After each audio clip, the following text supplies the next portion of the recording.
What's cracking, everybody? Happy Friday to you. It's Friday, May 30th. I'm still in beautiful Colombia. Guys, y'all don't understand how much I love this place. I really do.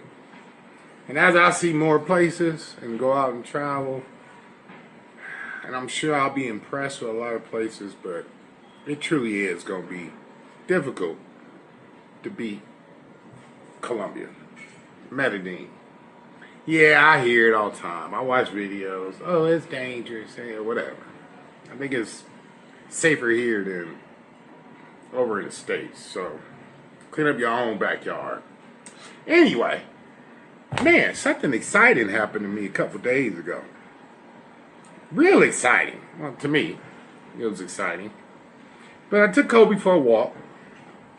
Came back, jumped in an elevator, bring myself back up here. And there was a couple up in there. One of them, black American dude, smoke break. And he looks at me, he goes, "Bro, I like your channel." I was like, holy shit, did you just recognize me? He was like, "Yeah, man." He goes, "Your channel came up in my feed. And I noticed the building, because he's staying here in the same building." He goes, "Man, I like your channel." I said, "Badass, bro." I wish I would have got the brother's name, so he'd be watching me and hoorah to you. But yeah, that was the very first time I ever got recognized. Which is kind of cool. Like, a couple weeks ago, my brother called me up. He goes, "Hey, a friend of mine in Ohio watches your show." I was like, "Really?" That was surprising to me. But in the elevator, that was extra special.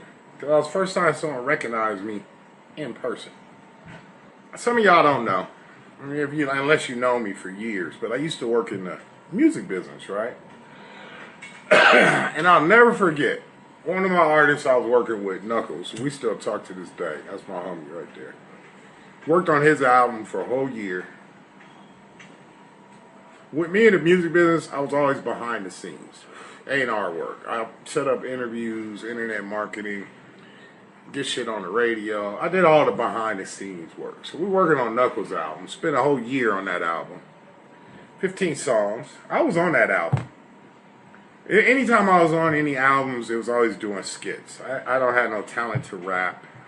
None of that. I would do some skits, some funny skits. That was fun.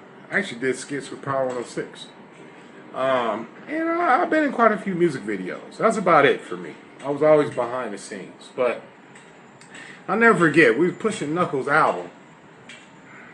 Street advertisement. We had pushers. We got that album on. Got a song on Power 106. Got a song on the beat. I mean, we was making traction. Independent. I'll never forget it. He calls me up. He goes, "Man, you ain't gonna believe what happened to me today." I go, "What happened?" He goes, "I went to the bank, and I was coming out of the bank. 4 dudes came running up to me. And since I'm walking out of a bank, I'm thinking these cats is going to run up on me and rob my ass. And they ran up on me and they said, 'Bro, is you Knuckles?' He was like, 'Yeah, I'm Knuckles. What's up?' They go, 'Man, can we get your autograph? Your music is dope as fuck.'" Yeah, he was all excited on that shit. That was the first time someone ever recognized him. And that was many motherfucking years ago.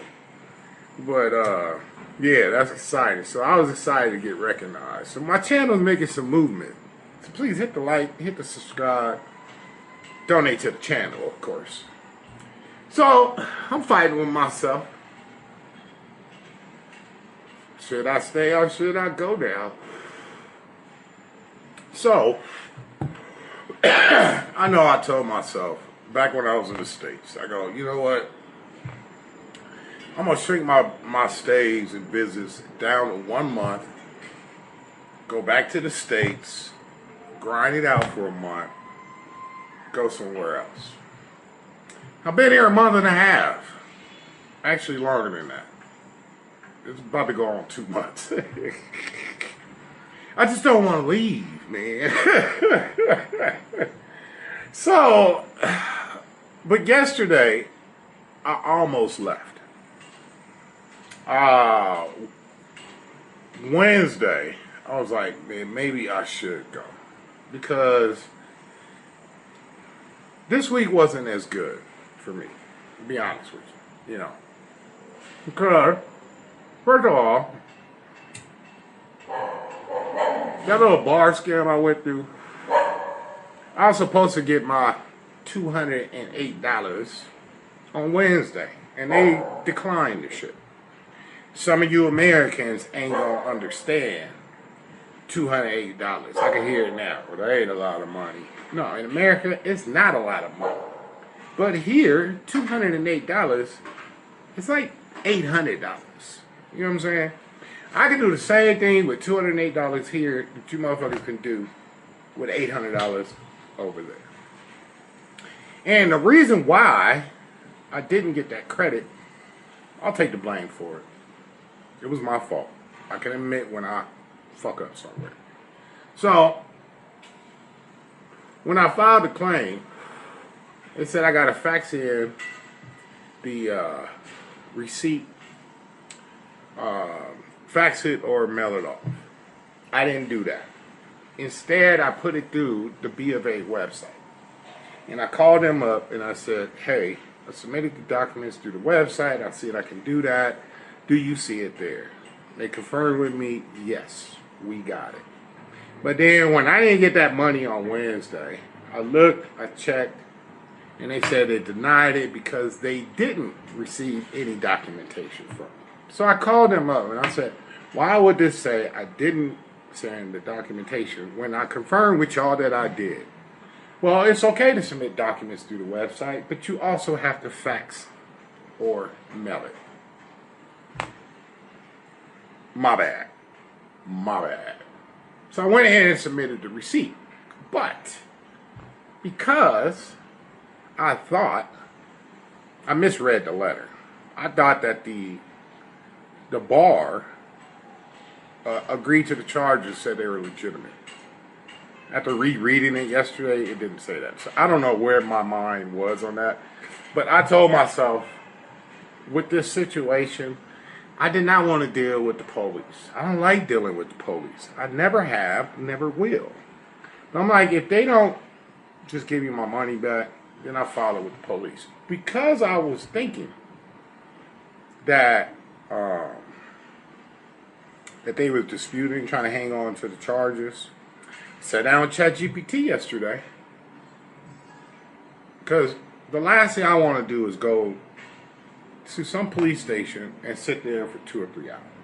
I don't want to deal with that shit. But I asked ChatGPT, I said, is it possible I can file a police report online where I don't have to go in there? ChatGPT is the shit. Sure. And here's the email addresses. Would you like me to put together a police report for you? I'm like, yeah. Bam. Had all my evidence. WhatsApp, something I learned about WhatsApp because I took a screenshot of all the chicks' pictures.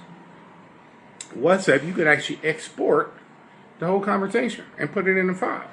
So I exported the whole conversation, had her Instagram, had our conversation, had the receipt, boom, boom, submitted the police report.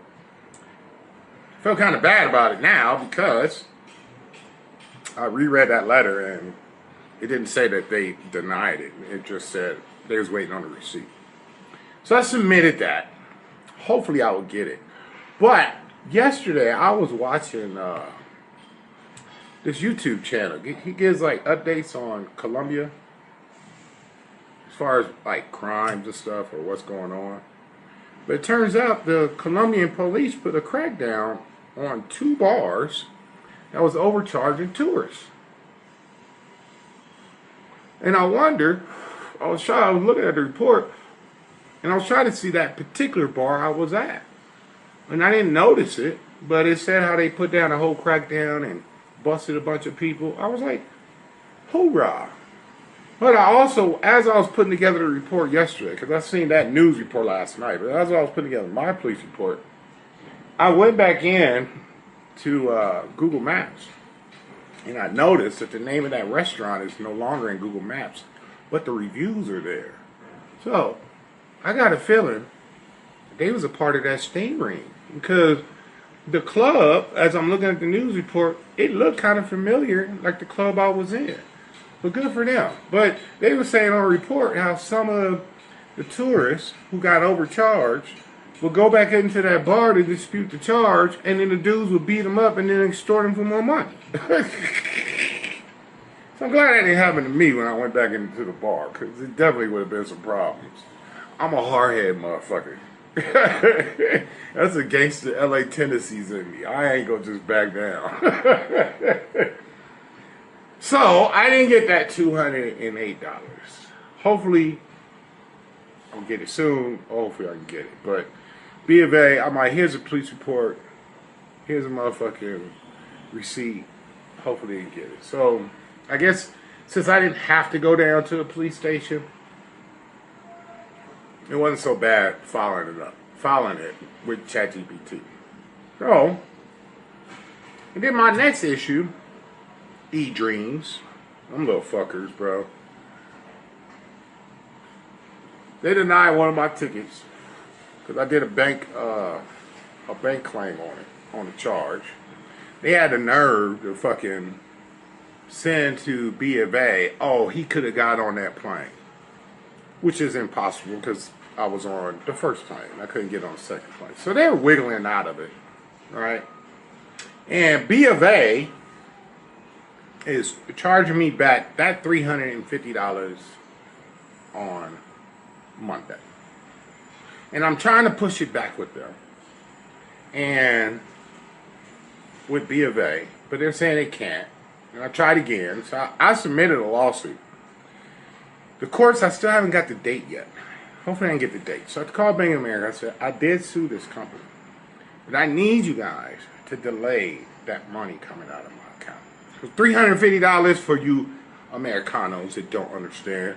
That's not a lot of money. Well, $350 here is equivalent to $1,400 over there. Maybe that would make sense to you. I even told E-Dreams. I didn't want to contact them about the lawsuit, but I sent the lawsuit that I drafted up to them, right? Because I was thinking about leaving. And I'm like, look, we ain't got to go to court. How about you guys just give me a credit on the ticket, leaving from Medellín, back over to America. And then I'll just drop the lawsuit. They still don't want to budge. In fact, they got the nerve to say, well, we need a 90-day cool-off period because you did a claim with your bank. This company's a piece of shit, bro. So now I'm like, fuck y'all. I go, now I'm going to want more money than what I was asking for. But, talked to my bank yesterday. I said, I really need you guys to push it back. They're saying they can't. So now I'm stuck with that. Alright? And I'm like, damn. Now, going back to the States, I can make $2,000 a week. That's my goal. And I always hit my goal of $2,000 a week. But that's equivalent to making $500 a week here. Which I have been hitting those numbers, $500 a week. So that's what I'm fighting myself with, right? Now, most people here in Colombia, the minimum wage here is $300 a month. Most people work 2 jobs in order to make $500 a month. I've been able to pull off $500 a week. So I'm doing pretty good. That's why I'm like, and this is not even insurance money. This is my other hustles, right? And I'm like, damn, do I really want to go back? I mean, really? So, here's the issue I was facing. So I'm like, all right, I got $500 to work with. Well, $500 just to get me back to America, right? But when I get there, I have to activate my phone, which is another $500. Currently, my cell phone is off. It's been off in the last 3 days. But I don't need my cell phone here. So it's not a big deal. I could just take my time and pay off the bills. But in America, I have to have it. The reason why I don't need it here, I got my Google Voice, right? I can call my family and friends. I got my insurance phone number, right? I can make calls through that. I got my WhatsApp working. It works on my laptop, works on my phone. The only thing I would need it for is Uber. And I didn't even need it for that. Because I got internet here in my Airbnb. I was able to order Uber to the gym. Because that's really where I go anyway. Gym, grocery store, come back here, and I work at home.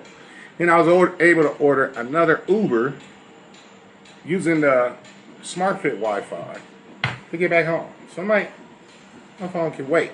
But if I go to the States, now it's $500 to get me there. I have to turn it on. That's another $500. And I would have to rent a car. That's another $350, let's say $400, because I got to get there. And I'm still dealing with this $350 that's coming out of my account. And I'm like, okay, $1,700 off the bat, right? Which I can handle, because the moment I get to America, bam, I'm making $2,000 a week, right? But if I just stay here and just keep even doing my $500 a week, I can work through these little issues, you know? So I was telling my sister about it. I go, first of all, I really don't want to go back to America. I just don't. I go, but I can go back, stack some cheese up, you know, do some shit with my insurance blueprint, which my insurance blueprint didn't work out as well as I thought when I got here with the email marketing part. But whatever. That's another story. Alright? And I'm like, damn. Okay, if I do go back to America, y'all don't know. You know, I've talked about it in my other videos. I refuse to pay rent in America. I ain't doing it. I'd rather sleep in my car. But Tijuana, I would rent me an Airbnb in Tijuana. No problem. But I don't want to deal with that fucking border. Crossing every day. And even though I got the cheat code to cross the border fast, which is buying a bottle of liquor and then I walk right through, it's not feasible for me to cross every day, buy a bottle of liquor. It's cool for if I'm going over here real quick, come back, buy a bottle. So, of course, I applied for the global entry, which I paid for back in January. We're in May. They still are processing my application. So I would rather sleep in my car than to cross that border every day. And I'd rather sleep in my car than to pay rent over in the States. But I would do what I have to do. You know, but it is depressing. I'm going to tell you something. Let me show you something. Let me tell you why a lot of things depress me over in America. Cookies. I don't eat a lot of sweets. It's very rare that I eat sweets, right? But if I do have sweets, my go-to is Oreo cookies, right? I bought this package a week ago. Still haven't ate it. But if I was in the States, the cookies in the States, even though it's the same company, the Oreo cookies taste better in the States. And the reason for that is because they put some fucking chemicals in there to make it taste better. So in the States, I would eat maybe 2 of these a week. Maybe 3 a week. Most likely 2. Hovering around 2. We're here, even though these cookies taste good, it's not like the crack cookies in America. That's why I've been sitting on this package of Oreos for a week. I don't have that urge of like, I have to eat them right now. Cigarettes. Marlboro, right? Here, these cost $3 and some change. Where in America, they cost $13 and some change. And I can taste the chemicals in the cigarettes over there in America. Totally, even though it's the same fucking company. You know what that tells you? These politicians in America grease their pockets. They let this bullshit happen. This is why everybody is so fucking overweight. That's why everyone's popping pills. Because they're allowing these bullshit ass chemicals in shit like Oreo cookies. Shit like cigarettes. Trees. Y'all know I love my trees. Here in Medellín, I get a zip for $25. You ain't gonna get no zip for $25 over there. Well, unless it's shake. You know what I'm saying? So, yeah. Then let's talk about the Bumble in America. Now, Bumble here, I gotta age all the way down. I can't do that in the States. In the States, I gotta have the age all the way up. And then I don't even look at the pictures. Here, when I'm swiping, I look at the pictures. But in America, I don't. I just... I had this one girl on Bumble in the States, right? Black woman. And her first question was, why did you choose to swipe on my profile? I'm an honest man. I keep shit 100, right? So I told her the truth. I go, when I'm swiping in America, I just swipe, and then I see what sticks. You having a stick.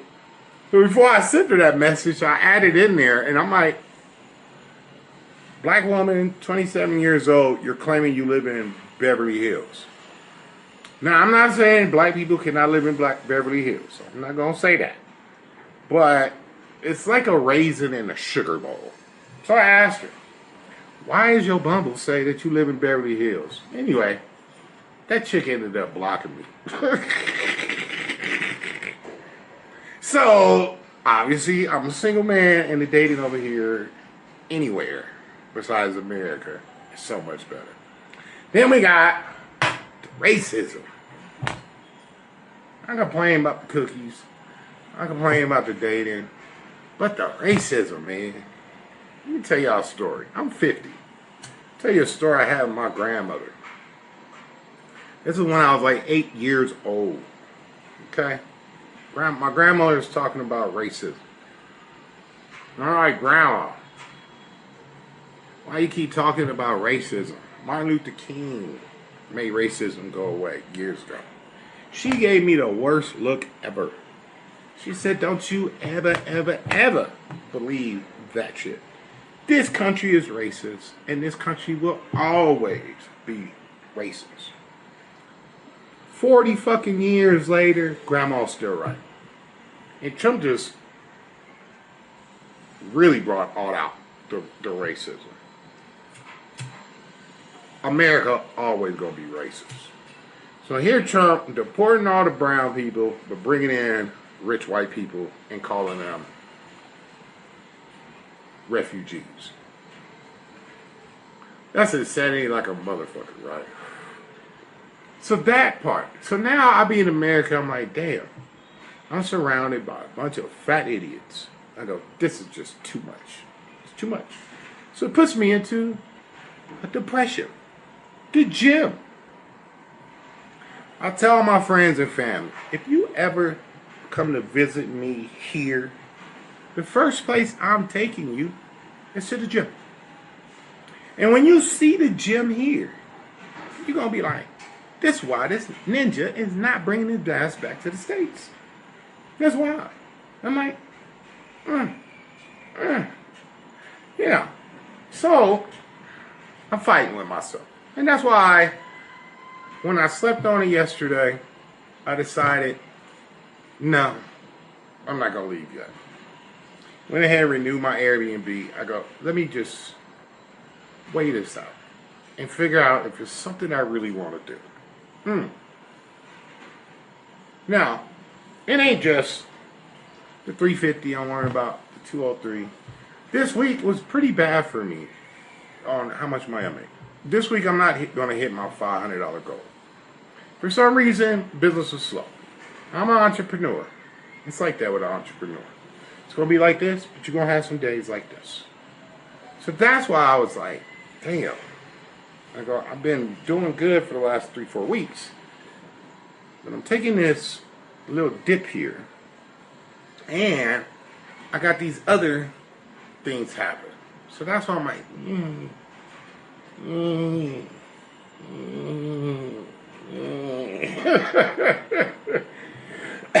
I know a lot of y'all be like, just stay here in America. Just stay here. Just make the money here.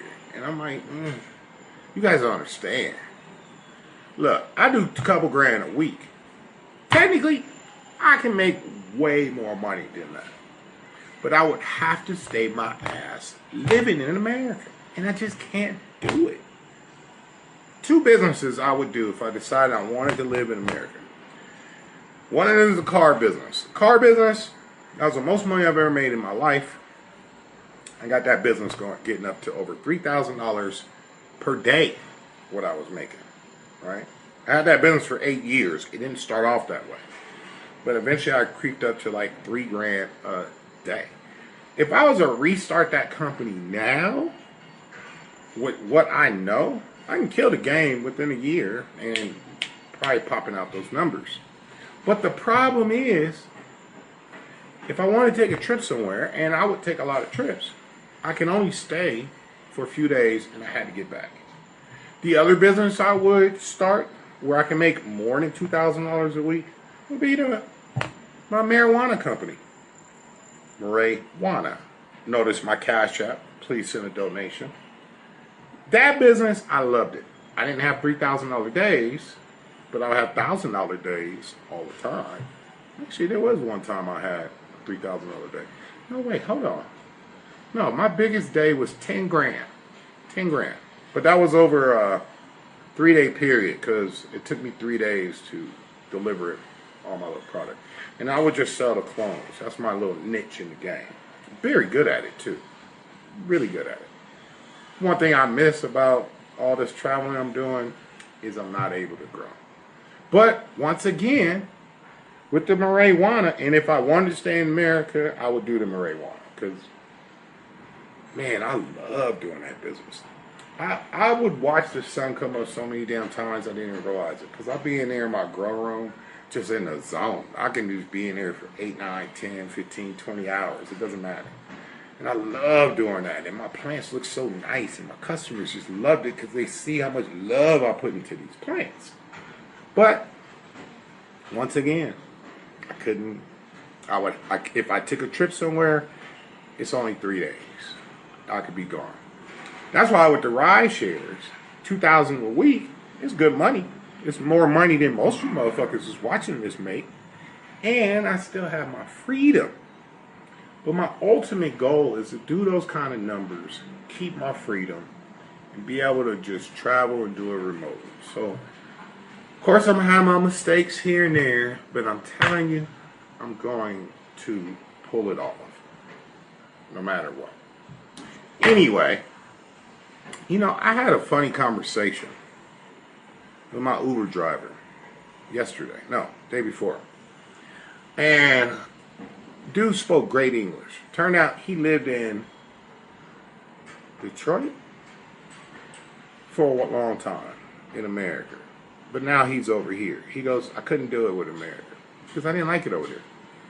He goes, that place is only good for money. He goes, I'm so much happier over here. I go, bro, I feel the same way. I go, over there, like my options. So that's where I'm at. As of right now, I decided I'm just going to stay here. And I hope today and tomorrow I can hit my target numbers. Because this week, I have not hit my target numbers. And that one worries me. If I would have been hitting my target numbers like I've done in the last 3 or 4 weeks, I wouldn't be so worried. I would just stay here. But I'm going to end this video, get my ass to work. I didn't go to the gym yesterday. When I leave to the gym, I'm gone 2.5 hours. By the time I get there, hit a store, come back. I actually didn't do my workout yesterday at the gym. I said, let me spend that time working so I can hit my numbers. And I didn't hit my numbers.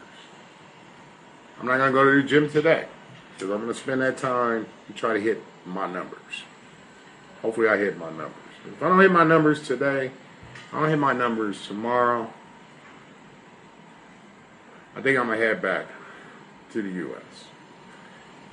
If I hit my numbers today, if I hit my numbers tomorrow, I'm going to stay in my ass here. I'm committed to doing 2 videos every week. I want more people to recognize me. And better yet, I want YouTube, the PIMP, put it in my motherfucking pocket. But you see my dilemma. Now you understand.